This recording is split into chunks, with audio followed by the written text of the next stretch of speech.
Supreme court या सर्वोच्च न्यायालय न्यायपालिका की कानून की रक्षा करता है। भारतीय न्यायिक विशेषता क्या है? यह एकीकृत है, स्वतंत्रता है, न्यायिक पुनरावलोकन की शक्ति है। पूरे देश के लिए एक उच्चतम न्यायालय है। एकीकृत न्यायपालिका का अर्थ है क्या है? एक है।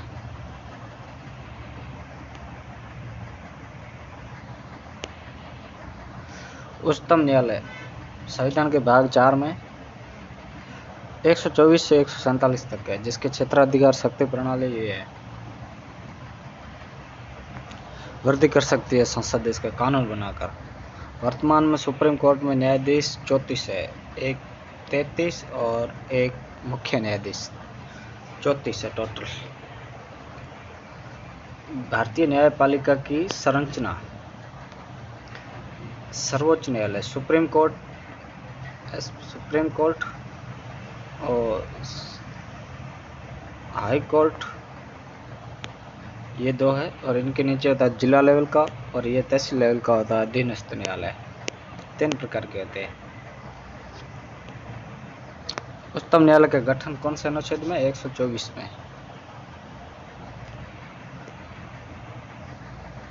उच्चतम न्यायालय के न्यायाधीशों की नियुक्ति कौन करता है? राष्ट्रपति करता है। कौन करता है? राष्ट्रपति।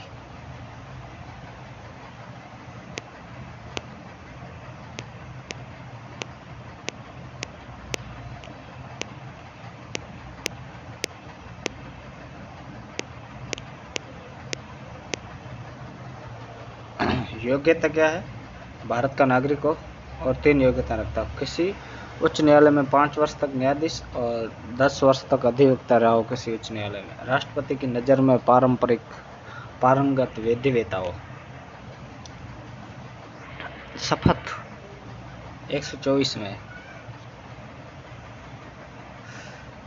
राष्ट्रपति या राष्ट्रपति द्वारा नियुक्त किसी व्यक्ति के सामने शपथ लेनी पड़ती है। संविधान के प्रति सच्ची श्रद्धा और निष्ठा रखूंगा, अक्षुण्ण रखूंगा अखंडता को, और अपने पालन और देश करूंगा, विधि को मर्यादा बना रखूंगा, ये शर्त लेता है। कार्यकाल कितना है इसका? इसका कार्यकाल 65 वर्ष तक होता है। 6 से 65 होता है, 6 से 65। पद से कैसे हटाया जा सकता है? 124(4)(5) में बताया गया है। कदाचार और असमर्थता की स्थिति में इन्हें पद से हटाया जा सकता है। 2 कारण हो सकते हैं, एक संवैधानिक कदाचार और असमर्थता, और इसको लाने के लिए 14 दिन पूर्व सूचना देनी पड़ती है। 100 सदस्य राज्यसभा में कम से कम 50 सदस्यों का समर्थन लिया जाता है। लोकसभा में 100 और राज्यसभा में 50। राज्यसभा में 50 सदस्य।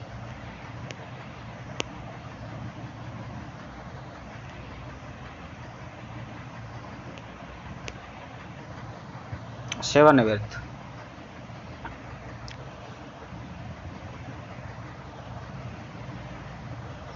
वह किसी भी न्यायालय में दोबारा नहीं योग्य सेवा दे सकता।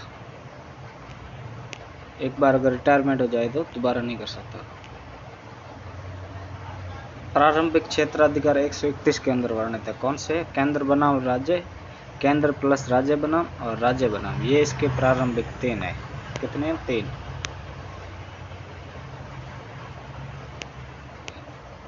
और ये दूसरा है अपीलीय क्षेत्राधिकार। 4 प्रकार के मामले आते हैं: संवैधानिक, दीवानी, फौजदारी और विशेष इजाजत। अभिलेख न्यायालय, ये इम्पोर्टेंट है। अभिलेख न्यायालय 129 अनुच्छेद 129 में अभिलेख न्यायालय 2 बातें सम्मिलित की गई है। उच्च न्यायालय के अनुसरण करेंगे। उच्चतम न्यायालय की प्रक्रिया का दंडनीय अपराध होगा अगर कोई इसका आदेश की अवमानना करेगा तो।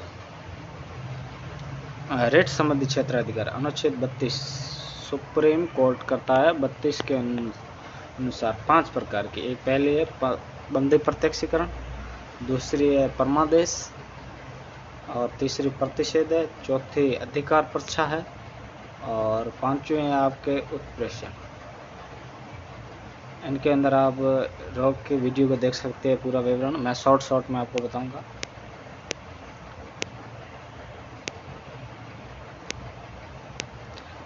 न्यायिक पुनरावलोकन 13। इसके अंदर क्या होता है, अगर कोई आपके साथ, यह सर्वोच्च न्यायालय को प्रदान की गई है।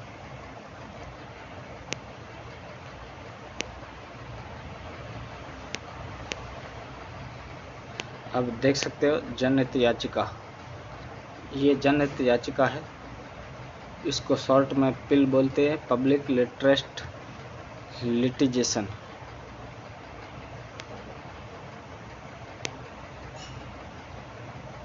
ये होती है जनहित याचिका। जनहित याचिका ये, इसमें क्या होता है, इसमें ये होता है कि अगर एक व्यक्ति के साथ अपराध हुआ है तो उसका परिवार का सदस्य या कोई फ्रेंड कोर्ट में जाके इसके प्रति न्याय की गुहार लगा सकता है, न्याय की, तो इसको बोलते हैं जनहित याचिका। और ये कौन ले आए थे, PN भगवती ले आए थे।